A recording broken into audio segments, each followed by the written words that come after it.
Assalamualaikum warahmatullahi wabarakatuh. Salam sejahtera.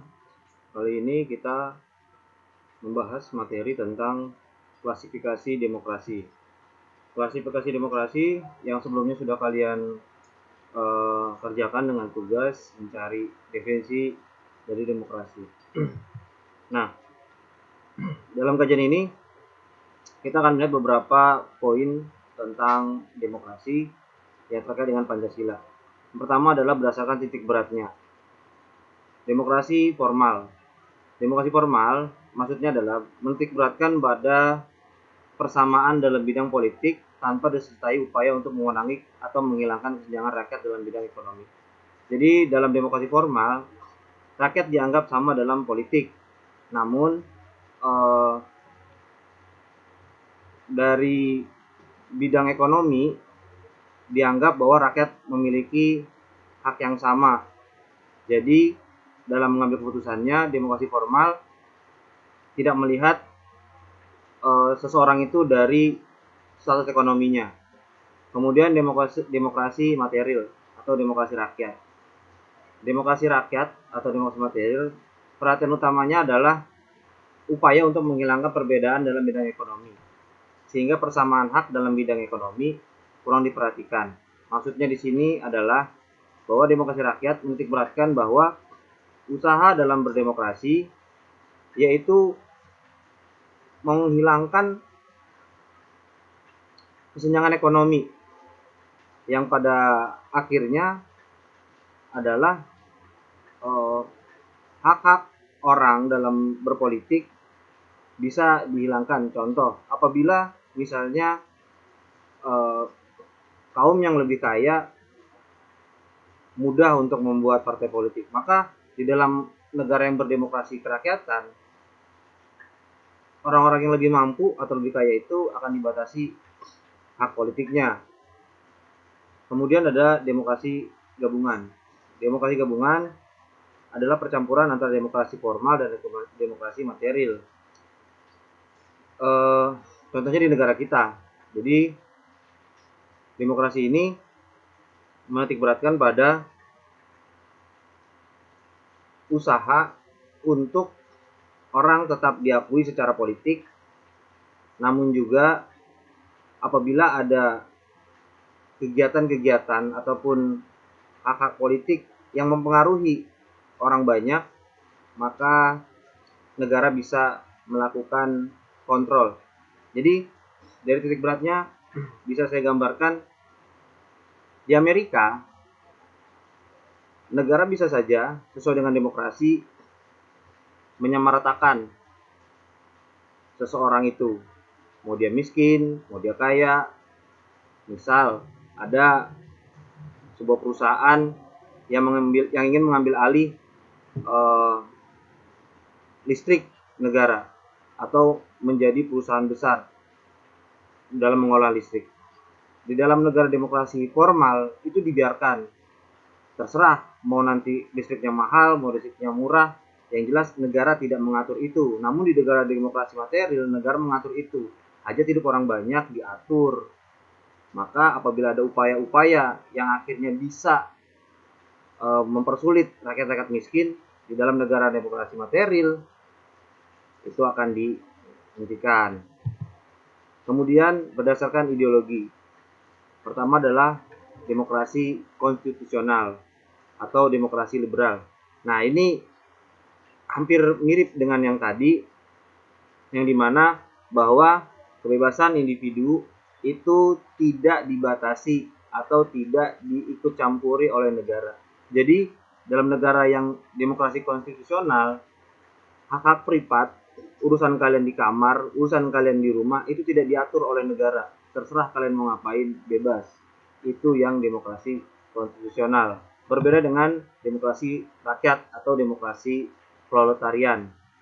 Demokrasi ini berdasarkan pada paham Marxisme Komunisme, di mana untuk mencapai sebuah kemakmuran, untuk mencapai sebuah kesejahteraan, maka negara menganggap perlu mengatur kepemilikan pribadi, bahkan sampai mengatur yang sifatnya privat.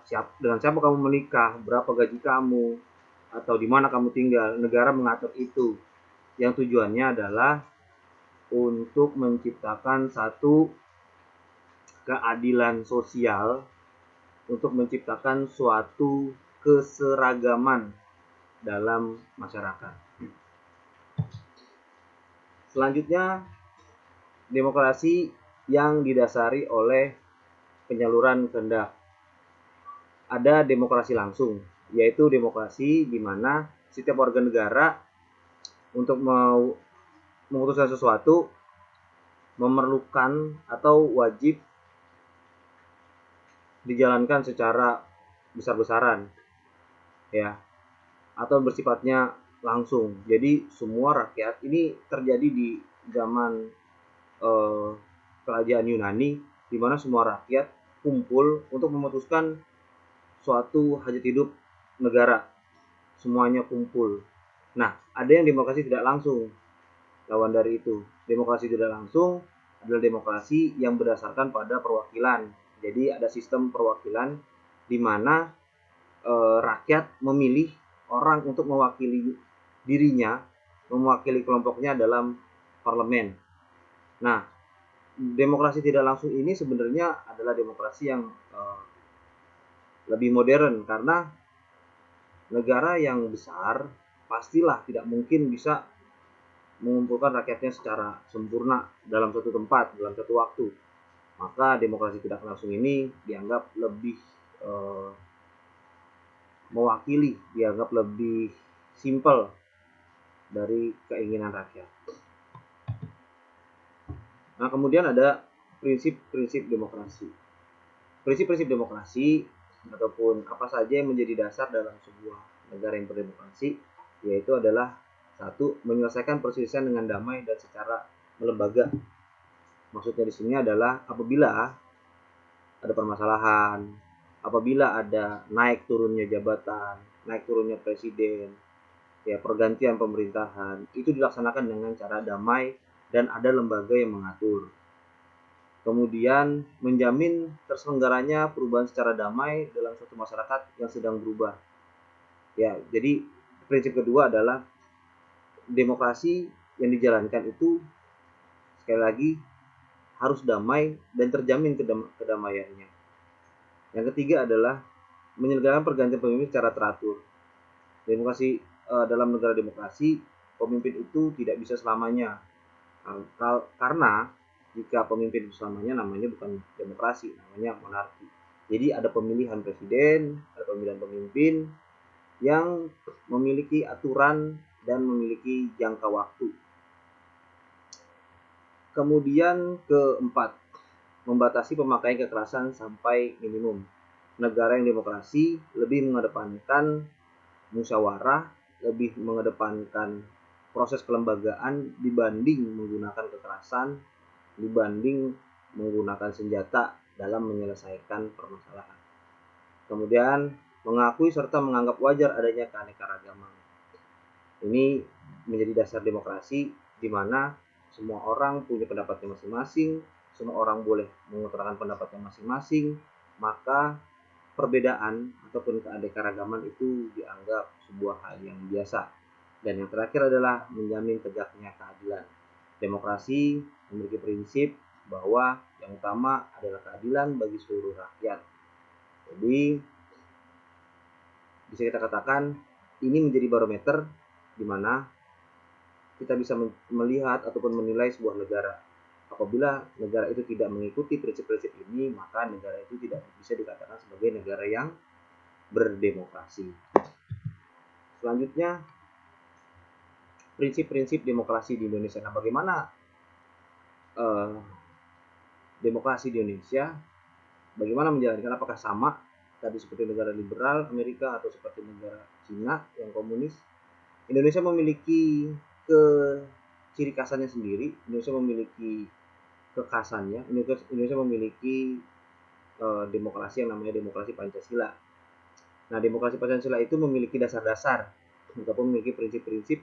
Yang pertama adalah berketuhanan yang Maha Esa. Jadi dalam berdemokrasi kita tidak sebebas-bebasnya kita memiliki aturan yang berdasarkan ketuhanan. Artinya agama ataupun aturan-aturan agama menjadi sebuah hal yang penting, yang mendasar. Jadi kita berdemokrasi tidak lepas dari azas ketuhanan yang tercantum dalam Pancasila. Yang kedua adalah demokrasi dengan kecerdasan. Demokrasi dengan kecerdasan di sini maksudnya adalah kita berdemokrasi di Indonesia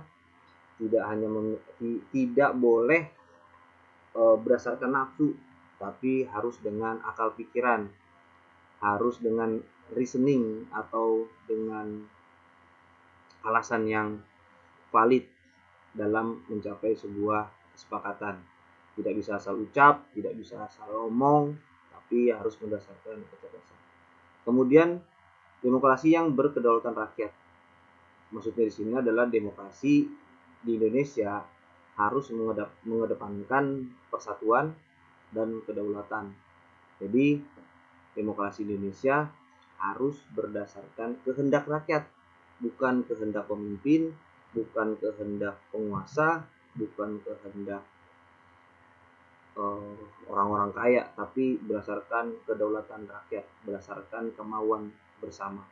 Kemudian prinsip demokrasi di Indonesia adalah demokrasi yang berdasarkan rule of law atau demokrasi yang memiliki aturan main, demokrasi yang memiliki undang-undang, bukan demokrasi yang asal-asalan. Jadi setiap sesuatu di Indonesia ya dalam kaitan dengan demokrasi ada aturannya.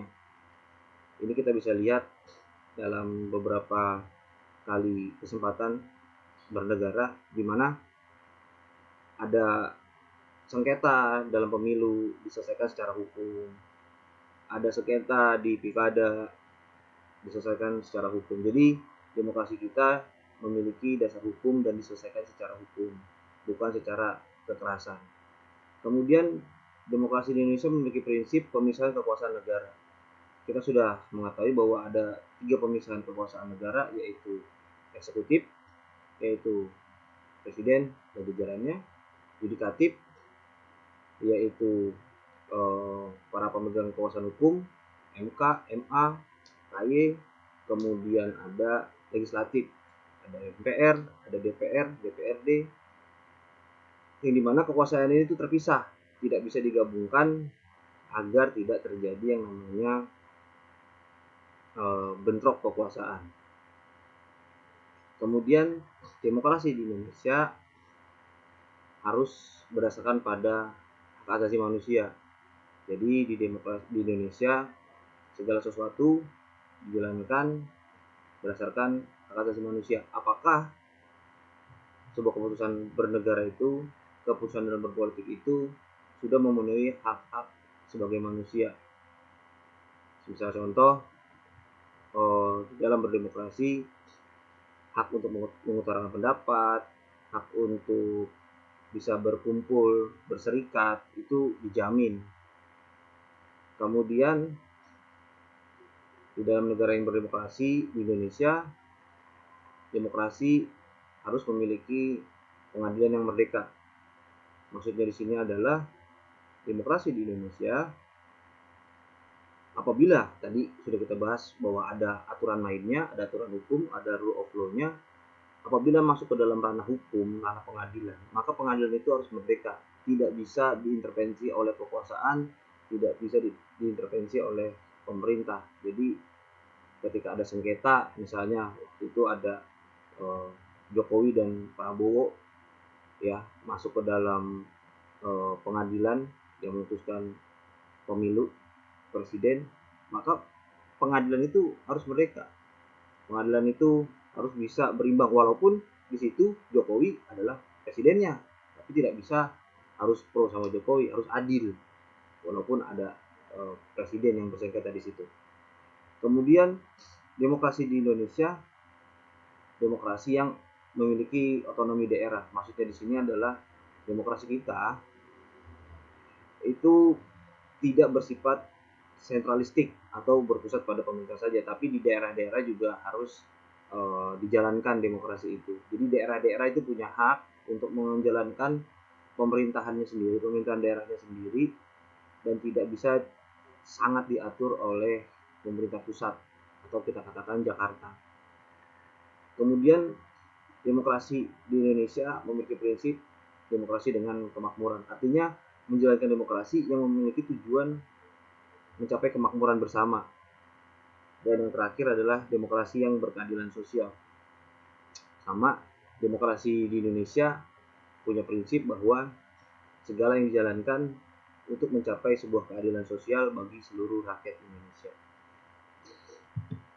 Nah, apa saja nilai-nilai demokrasi Pancasila? Pertama, persamaan bagi seluruh rakyat Indonesia.